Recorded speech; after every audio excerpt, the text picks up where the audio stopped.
મિત્રો, Gujarat real estate regulatory authority એટલે કે ગુજરાત રેરા દ્વારા વધુ એક બિલ્ડરની સ્કીમ ઉપર પ્રતિબંધ મૂકી દેવામાં આવ્યો છે. એની જે પરમિશન છે એ મોકૂફ રાખવામાં આવી છે, સસ્પેન્ડ કરી દેવામાં. તો આ સ્કીમ કઈ છે તો એ બાબતમાં આજે મેં આ વિડીયો બનાવ્યો છે. આ સ્કીમ છે ભાવનગર શહેરમાં આવેલી ક્રિષ્ના બંસરી 2 નામની સ્કીમ છે અને આ એરિયા આવી છે ગાયત્રીનગર સામે ઘોઘા જકાતનાકા પાસે શહેર પડતી સડક ઉપર.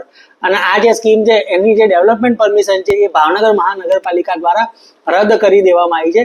અને ભાવનગર મહાનગરપાલિકાએ આ બાબતની જાણકારી Gujarat real estate regulatory authority એટલે કે રેરાને આપી હતી. અને રેરાએ જ્યારે ડેવલપમેન્ટ પરમિશન જ ના સ્થગિત થઈ ગઈ હોય તો એનું બાંધકામ આગળ થઈ શકે નહીં ને રેરાએ પણ પરમિશન એની મોકૂફ રાખવી પડે જ્યાં સુધી એને નવેસરથી ડેવલપમેન્ટ પરમિશન ના મળે ત્યાં સુધી.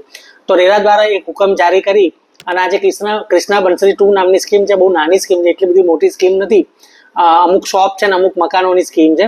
તે સ્કીમનું જે કહેવાય રજિસ્ટ્રેશન હાલ પૂરતું સસ્પેન્ડ કરી દીધું છે અને તેની જાણ ભાવનગર મહાનગરપાલિકા સબ રજિસ્ટ્રાર ઓફિસ અને લાગતી વળગતી બેંકો સહિતના સત્તાવાળાઓને કરેલી છે. એટલે કોઈ પણ સ્કીમમાં કોઈ પણ વાયોલેશન થયું હોય તો સ્થાનિક નગરપાલિકાવાળા એનું ડેવલપમેન્ટ પરમિશન એટલે કે એનું બાંધકામનું પરમિશન રદ કરી દે છે.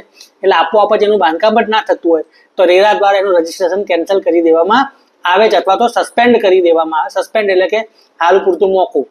પછી ભવિષ્યમાં જો એનું કોમ્પ્લાયન્સ થઈ જાય તો ફરી વખત એને પરમિશન મળી શકે છે. તો આ હતો લેટેસ્ટ ડેવલપમેન્ટ.